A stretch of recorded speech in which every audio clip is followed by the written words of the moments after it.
Glória a Deus, glória a Deus. Deus abençoe a vida de cada pessoa que vai ver esse vídeo. Shalom a todos. Estou aqui para fazer mais um resumo dos livros, da Bíblia que eu tenho lido na minha leitura de 6 meses. A minha leitura de 6 meses eu comecei dia 1º de julho de 2020 e já estou em Salmos, até final de setembro, até 30 de setembro.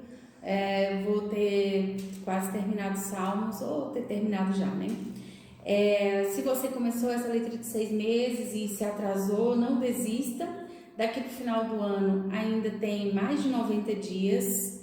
É possível ler, sim, é possível colocar em dia. Se você tirar vários dias assim para ler, 2 horas, para ler 3 horas em um dia, você lê muita coisa.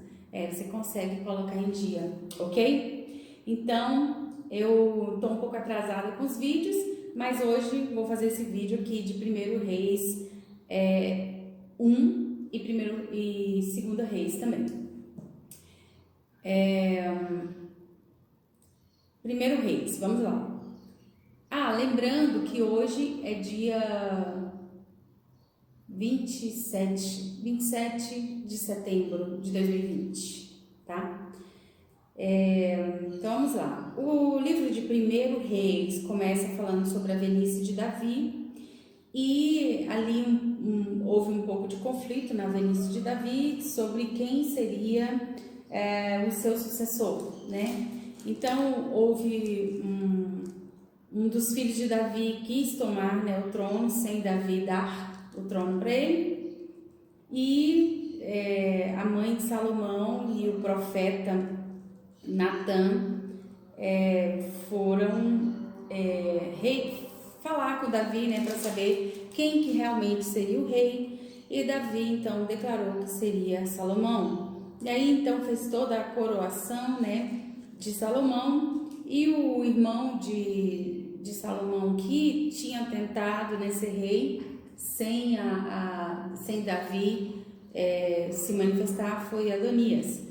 Então houve um conflito entre Salomão e Adonias, e Salomão, depois de ser coroado, matou o seu próprio irmão Adonias.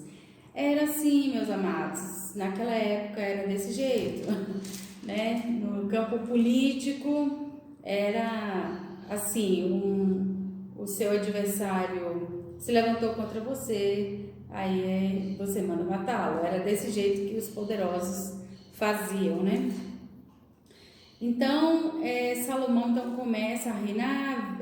Davi, chega o tempo da sua morte. Salomão casa com a filha de Faraó. Salomão recebe muita sabedoria de Deus, Um dos exemplos é aquele que ele julga a causa de 2 mulheres, que as duas tinham um filho, e o filho de uma daquelas prostitutas morre, e aí começa a ter uma disputa pelo filho que sobrou, e a solução de Salomão faz com que realmente o problema seja resolvido, Todos conhecem a história. Então o Salomão ele cresceu muito, Deus deu muitas grandezas de sabedoria e de finanças, de riquezas para Salomão. Aí Salomão então começa a edificar o templo do Senhor, lembrando que Davi tinha deixado preparado, muitos materiais, muita prata, muito ouro, muito bronze. Davi tinha deixado já preparado para que Salomão edificasse o templo. E Salomão então começou a edificar o templo logo no início, do seu reinado, e a casa de Deus, foi construída com tudo do bom e do melhor. Talvez tenha sido o templo mais fantástico, de toda a terra. Toda a casa por dentro era coberta de ouro, O 1 Reis 6 fala isso, 1 Reis 6, 22. Ela era coberta de ouro por dentro.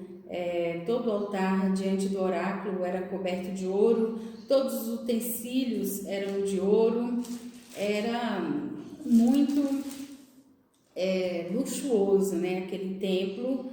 E no final do capítulo 6 fala que o templo foi construído em 7 anos, tremendo, né? Versículo 38, foi construído em 7 anos, um número perfeito, né, de Deus. O número 7 é um número perfeito de Deus, e o templo de Israel foi construído em 7 anos. Glória a Deus. Eu gosto muito desses detalhes, dessas coisas assim que mostram assim os detalhes de Deus, sabe? A soberania de Deus em deixar pequenos sinais, né, para nós, da sua grandeza e do seu domínio. Isso é tremendo. Então Salomão foi crescendo, edificou também para ele um grande palácio que inclusive demorou mais tempo do que o templo para ser construído. E depois, no capítulo 8, a gente vê aquela grande dedicação, né, que Salomão fez no templo. Salomão e todos os príncipes e todos os sacerdotes, todos os levitas, todo o povo que estava em Jerusalém participou dessa dedicação do templo, que foi uma coisa grandiosa. E 1 Reis 8:11 fala assim, que os sacerdotes, né, não podiam estar de pé para ministrar por causa da nuvem, porque a glória do Senhor enchera a casa do Senhor. Então o Senhor visitou realmente aquela dedicação daquele templo, aquela inauguração foi algo assim tremendo. Naquele templo aconteceram coisas tremendas, né, naquela época, e foi algo assim que entrou para a história e que está aqui no livro de 1 Reis, está também no livro de Crônicas, né? E em algumas partes dos livros proféticos também falam deste templo aqui construído por Salomão. Então Salomão, nesse dia da dedicação do templo do Senhor, ele fez uma grande oração, né, a Deus. Ele orou a Deus pedindo que Deus consagrasse aquele lugar, que se ali o povo de Israel orasse, se arrependesse dos seus pecados, que Deus tivesse misericórdia, que se ali até mesmo estrangeiro viesse a orar, que Deus ouvisse as suas orações, né? Então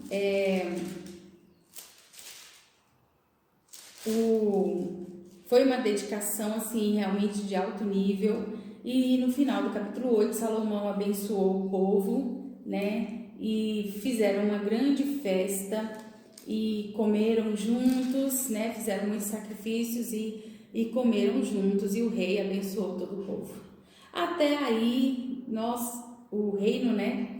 Nós vemos que o reino de Salomão estava maravilhoso. Tinha se passado aí, né, uns 8 anos mais ou menos do reinado de Salomão.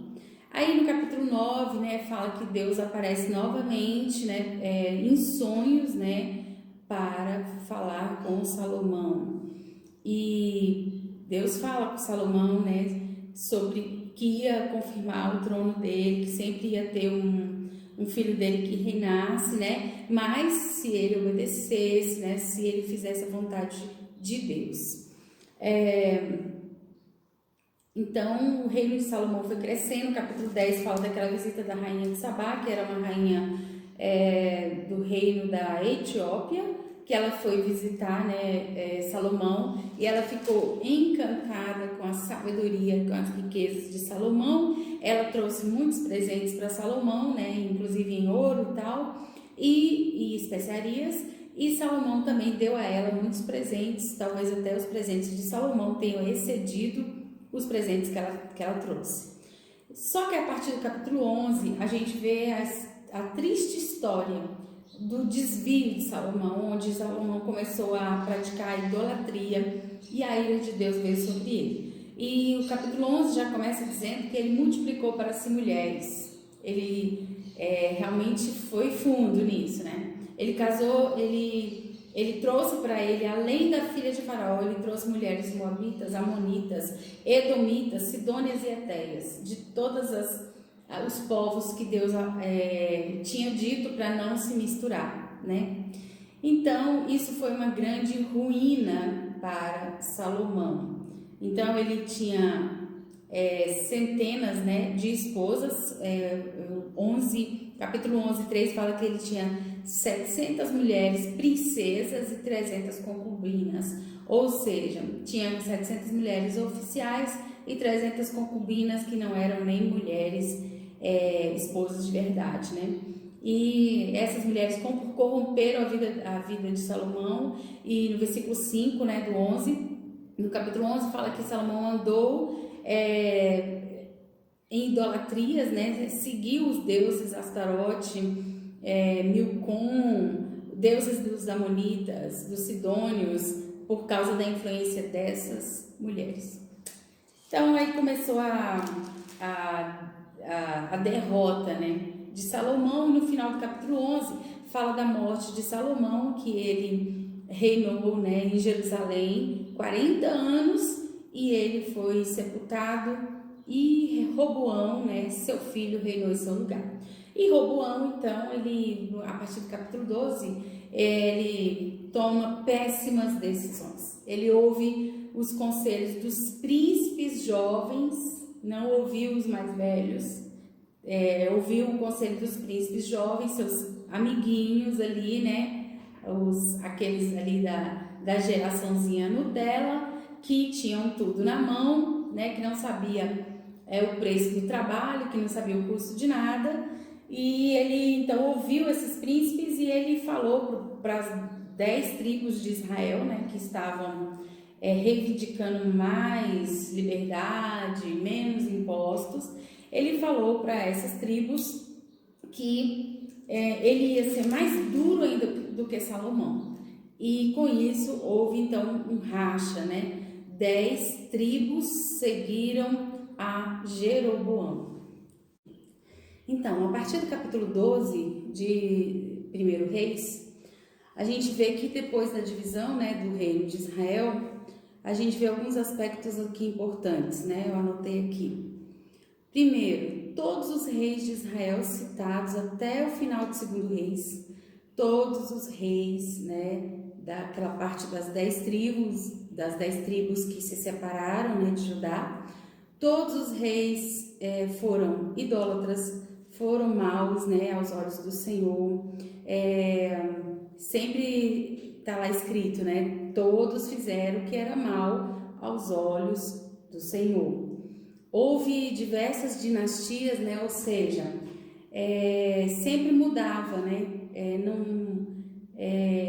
não continuava, né, igual os reis de Judá, não continuava o filho do filho sendo rei. Toda hora tinha uma conspiração e acabava mudando a dinastia, ou seja, outra pessoa começava novamente, né, do zero, uma dinastia. E os reis mais conhecidos, né, dessas 10 tribos foram Jeroboão, que foi o primeiro, né, que foi ali o primeiro que se destacou, né, de Roboão, que era de Judá. E o outro rei muito conhecido também, né, das 10 tribos foi Acabe. Na época ali de Elias, fala muita coisa sobre Acabe e sobre o filho de Acabe. Então, todos esses reis fizeram o que era mal aos olhos do Senhor, apesar de que foram alertados pelos profetas, né?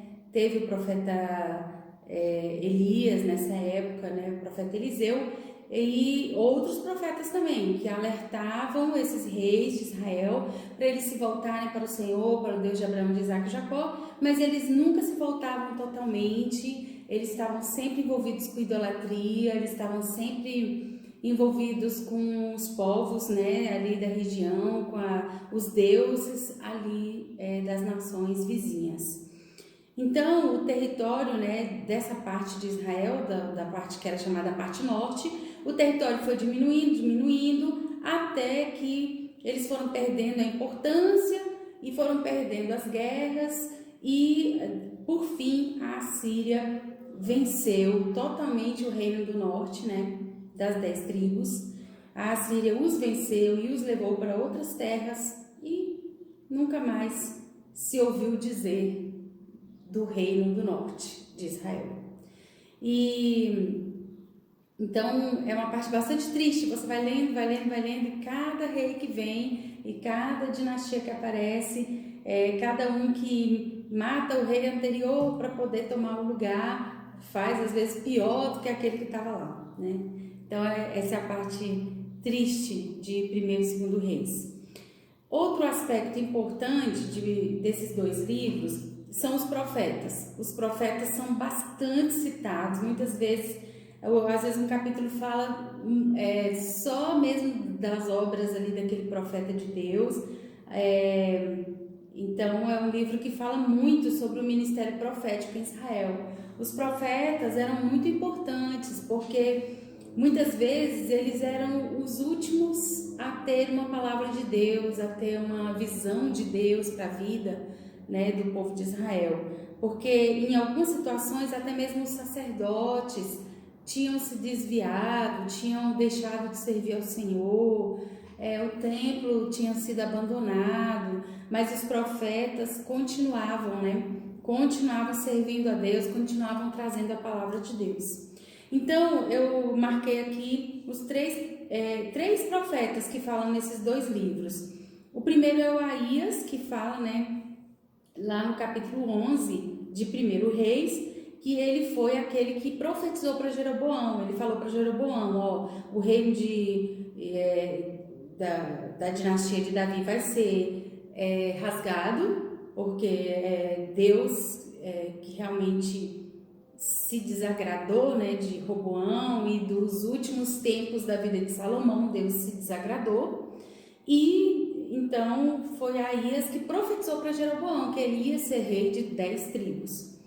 E ele, em vez de valorizar isso, né, logo que ele começou a reinar, Jeroboão, ele já instituiu a idolatria de uma forma abominável nesse novo reino, né, que era o reino do norte, as 10 tribos.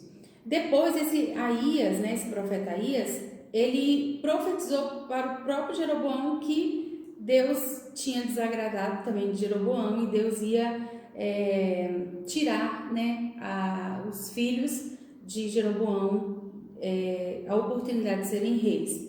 E por fim, Jeroboão veio a falecer, o seu filho Nadab reinou, mas logo ele teve uma traição, né? Outra pessoa que queria também ser rei o matou e tomou o seu lugar. Então ali já acabou a dinastia de Jeroboão, já acabou no seu primeiro filho, né?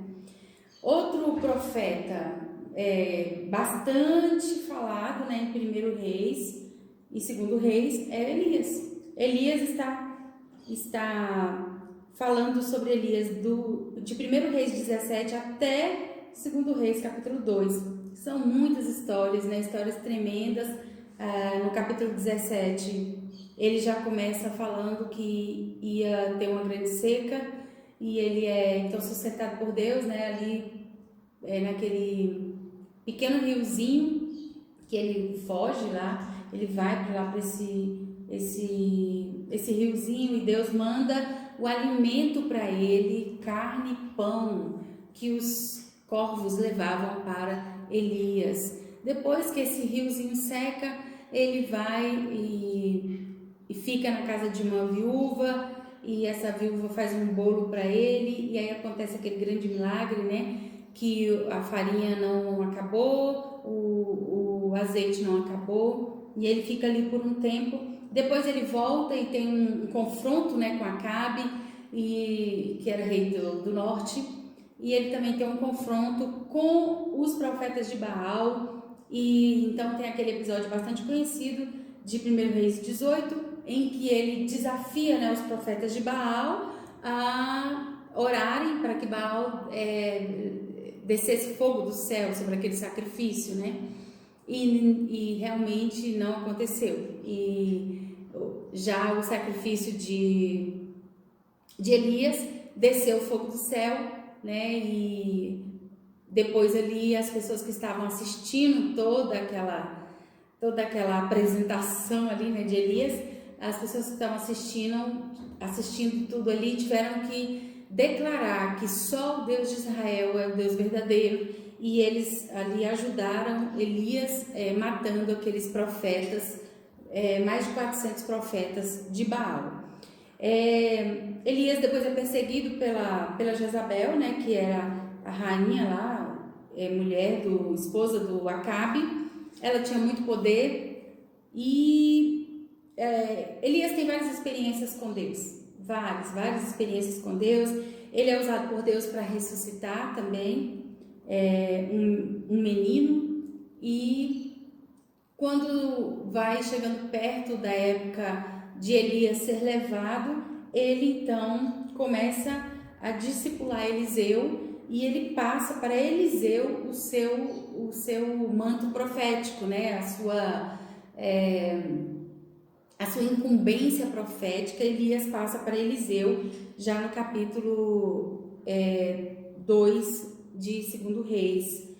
E Elias foi usado por Deus para fazer muitos milagres, e Eliseu foi usado também por Deus para fazer muitos milagres, inclusive também ressurreição. E Eliseu, na verdade, pediu que ele tivesse uma porção dobrada, né? Que ele tivesse mais unção do que Elias, e Elias não se ofendeu com isso. Elias falou: se você me vir subir, né, você terá essa porção dobrada. E realmente Eliseu parece que teve uma vida mais longa, né? Então mais oportunidade de fazer muitos milagres e também de trazer palavras proféticas, né? Avisos de Deus para reis, para o rei de Israel.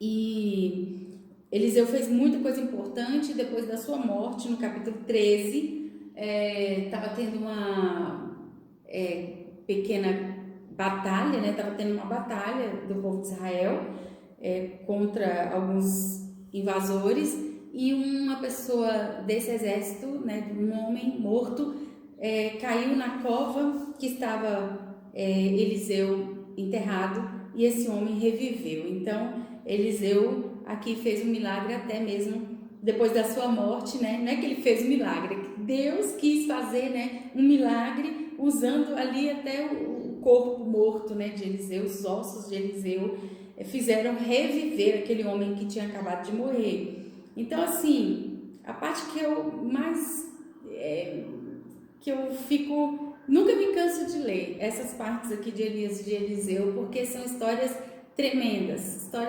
mesmo, de multiplicação de pães, do ferro, né, que cai no rio, e Eliseu resolve a situação, né, com um pedaço de madeira ele atrai o ferro do machado. São coisas assim tremendas, amados, grandes multiplicações, né? O Elias fez multiplicação, né? Foi usado por Deus para ajudar lá aquela viúva com multiplicação da farinha, e Eliseu foi usado por Deus para ajudar aquela outra viúva de profeta que ia ter os seus filhos levados, né, como escravos, e Eliseu foi usado para orar por aquela mulher, e o azeite foi multiplicado. Ela encheu várias vasilhas, vendeu o azeite e pagou a sua dívida, né? Então, assim, eles foram usados para muitos milagres parecidos, e sempre também confrontando, né, o rei ali do momento deles ali, da geração deles. E por último, eu quero encerrar, né, essa meditação aqui sobre o 1º e 2º Reis, sobre os reis de Judá. Então, os reis de Judá vão sendo citados, né, nesses 2 livros, vão sendo citados desde o primeiro capítulo de 1º Reis, né, vão sendo citados, só que vai ficando aquela coisa misturada, né? Um capítulo cita um rei de Judá, outra hora cita um rei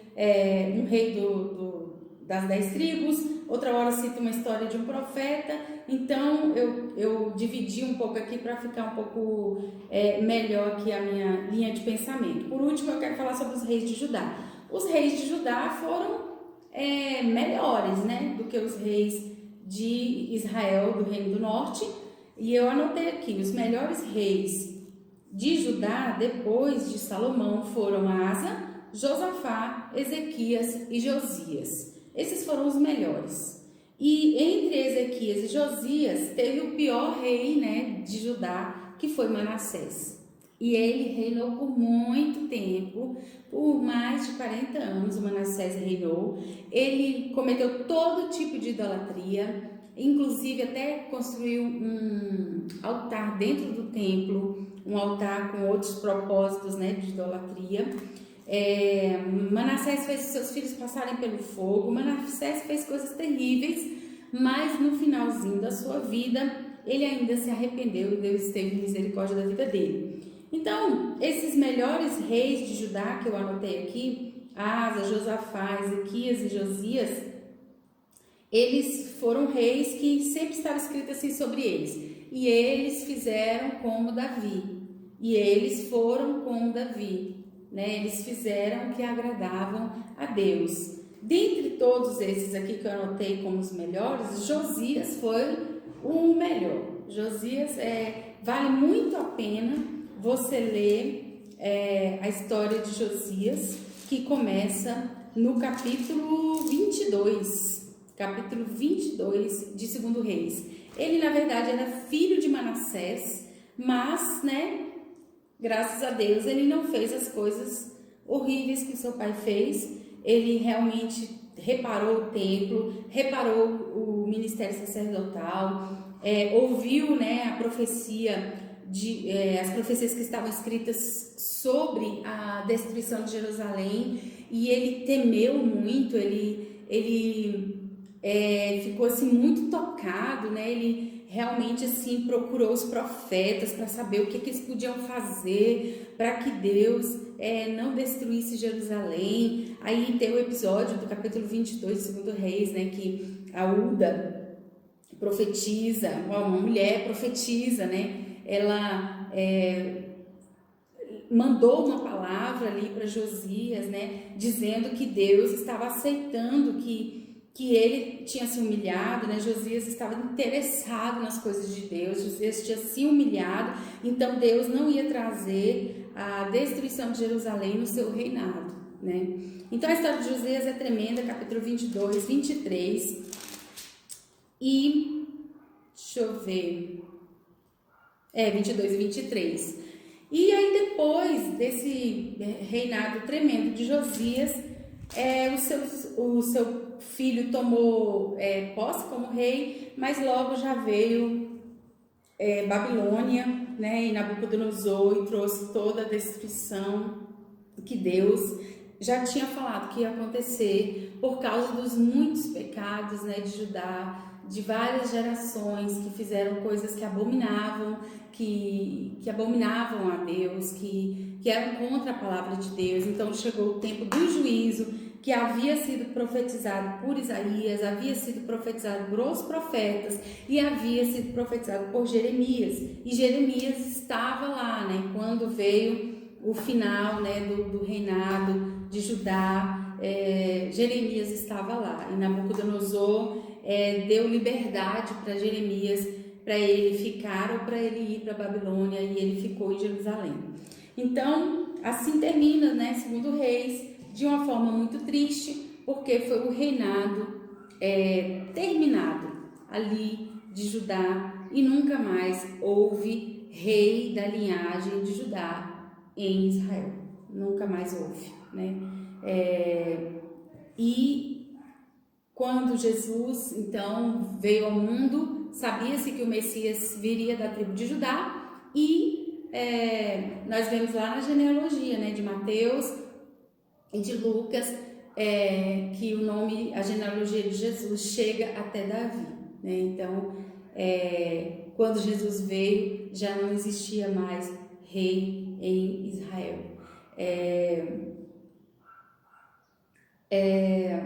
Mas fica aqui muitas lições, né? Muitas lições. Vale muito a pena, amados, ler a palavra do Senhor. Eu estou na minha leitura de 6 meses e espero que você não desista. Se você estiver muito atrasado, ainda falta mais de 90 dias para o final do ano. Dá para ler muita coisa, amados. Em 90 dias dá para ler muita coisa, dá para colocar muita coisa em dia. Por isso eu te digo, não desista. Não desista, tá? Um abraço para você. e eu espero que você consiga ler a palavra de Deus. E eu quero fazer uma oração hoje, encerrar orando, né, para que você não desista de ler a palavra do Senhor. Pai, eu te peço em nome de Jesus, abençoa cada pessoa, Senhor, que começou a ler a Bíblia esse ano, seja agora no meio do ano, seja no início do ano. Senhor, cada pessoa, Senhor, que está embaraçada, Senhor, eu te peço, Deus, desembaraça, dá força e ajuda-os, ó Deus, a perseverar. Ajuda cada um, ó Deus, a perseverar, meu Deus. Senhor, e que não venham desistir. Eu te peço em nome de Jesus. Amém. Então, que Deus abençoe a sua vida e shalom. Amém?